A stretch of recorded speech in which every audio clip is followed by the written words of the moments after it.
So your case was listed before the Delhi High Court. What transpired in the court today? Yes, so I had filed an injunction suit, also seeking 2 crore damages from certain persons and organizations that were running fake news and all kinds of propaganda against me and invading into my private life. It's a right to privacy suit. The Delhi High Court took up the matter. The platform X has already taken action against, I think, all of these tweets proactively, because of which an injunction was not required today. And the next date of hearing is 14 September, where a more detailed hearing would happen on the injunction application. We hope that the right to privacy of everybody, not just me, will be protected by the High Court, as it has already protected several others, including Prime Minister Modi's degree, and everything else has been protected in the past.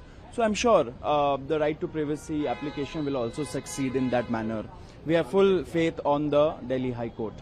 At the same time, I would like to thank my lawyers, Senior Advocate Akhil Sibbalji, Krishnesh Bapat, Advocate Samyak, and Ayush, who've who are assisting me with this matter.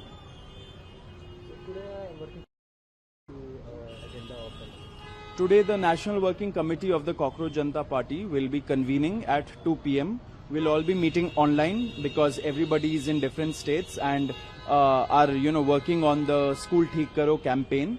So we'll be convening online and we'll be deciding on the next steps of escalation, because the central government is not coming good on its promises.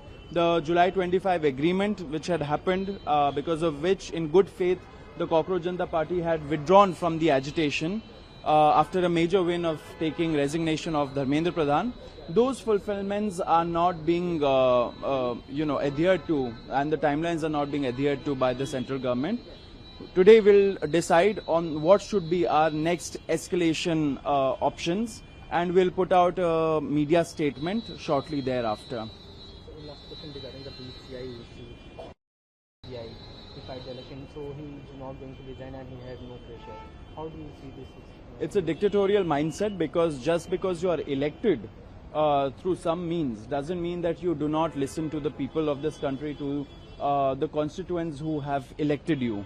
If there are certain lawyers, if there are certain law students who have grievances against you, you should in fact be talking to them instead of taking a draconian approach as this and showing your arrogance by saying that you've been elected. Everybody in this country, in a democracy, is elected. So is the government of India, and so are people in institutions like the BCI. But that doesn't absolve them of not listening to grievances. And when the time comes, if you are asked to step aside, then you should gracefully step aside.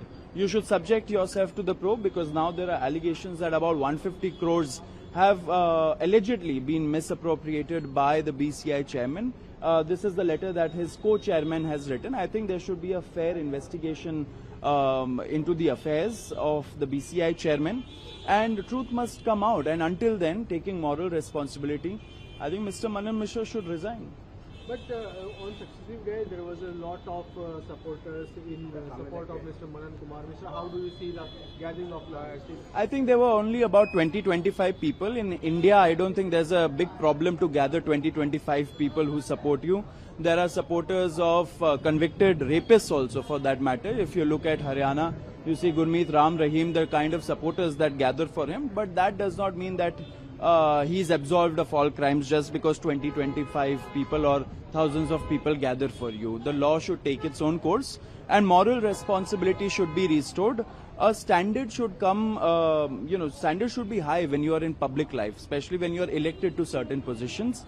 I think Mr. Manan Mishra should come clean on all the allegations that are being leveled against him, and until then resign. A case has been registered against Mr. Deep K in Latur, Maharashtra for alleged intrusion into the school. So, what would you like to say? It just shows the twisted priorities of people in power.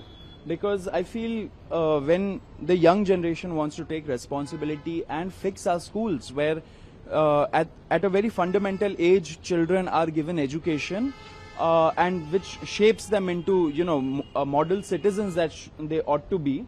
I think those issues are very noble, and people working for it are actually doing a good job because the governments are failing to do it. However, if you try to intimidate them in this manner, it does not reflect well on you. It does not cover us down. It does not cover Abhijit down or Ashutosh down. It just strengthens our resolve, and it strengthens the resolve of several other youngsters across the country who are going out on a school Theek Karo social audit on our call. And I think that is the way forward. You might file several FIRs. I'm sure the courts will protect people who are doing good job, for the nation. I think people also support us in very big numbers. The government knows this, and that's why they are scared that they're getting exposed. That 1 lakh schools have closed in the past 10 years. They have no answers for it. That education is not being given. Forget quality education. Even education is not being given in several of these cities and villages across the country. The system is getting exposed. The system is rattled, and therefore you see all these measures. It's futile. Nothing is going to happen. We are all working towards it. We are all very strong people. Our resolve is very strong, and we'll move forward in the same manner. Thank you.